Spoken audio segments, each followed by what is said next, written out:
How should Christians respond to Halloween? Well, first, it's important to recognize that Halloween quite literally signifies Saints' Evening, as far from merely secular. Halloween or Hallows Eve is prelude to and preparation for the transcendently important feast of All Saints' Day. On this sacred holiday, or holy day, embodied saints around the world experientially engage that great cloud of witnesses who serve as exemplars in the race marked out for us.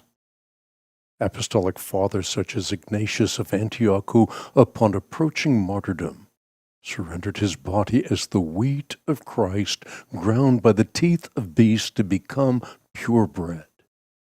And not only that, saints who throughout history were persecuted because of righteousness, saints whose inheritance is nothing short of the kingdom of heaven.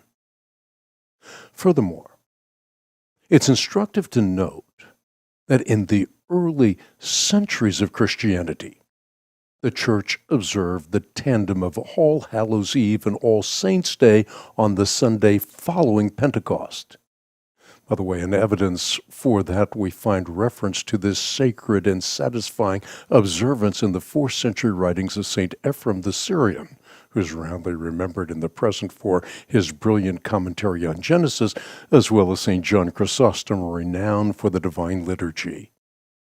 Now, while Eastern Orthodoxy has perpetuated the celebration of All Saints' Day on the Sunday following Pentecost, Roman Catholics have altered their liturgical calendar, establishing the Triduum of All Hallows Eve on October 31st, All Saints' Day on November 1st, and All Souls' Day on November 2nd, the latter inextricably woven together with the dogma of purgatory, an ecclesiastical innovation defined by the Council of Florence in 1439 and then defended by the Council of Trent in the 16th century. By the way, for more information on that, you can see my entry titled, What About Purgatory?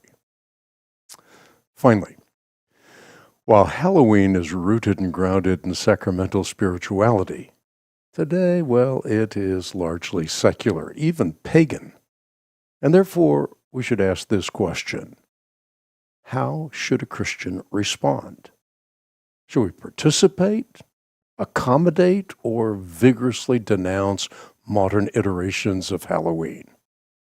Well, in response to that question, we do well to remember the words of our Lord when he said, "You are the salt of the earth. You are the light of the world. Let your light so shine before men that they may see your good deeds and praise your Father in heaven." And one way of doing that is to go back to when the church was young, to remember and to emulate the commitment of martyrs, saints, and confessors who are willing to stand for truth no matter the cost. Those who exemplify an experiential relationship with God that transcends all philosophical speculation. And remember, even the skulls and the skeletons of modern-day Halloween festivities can be used. They can be used as springboards or opportunities to share the truth and life that only Jesus affords humankind, not only now, but throughout eternity.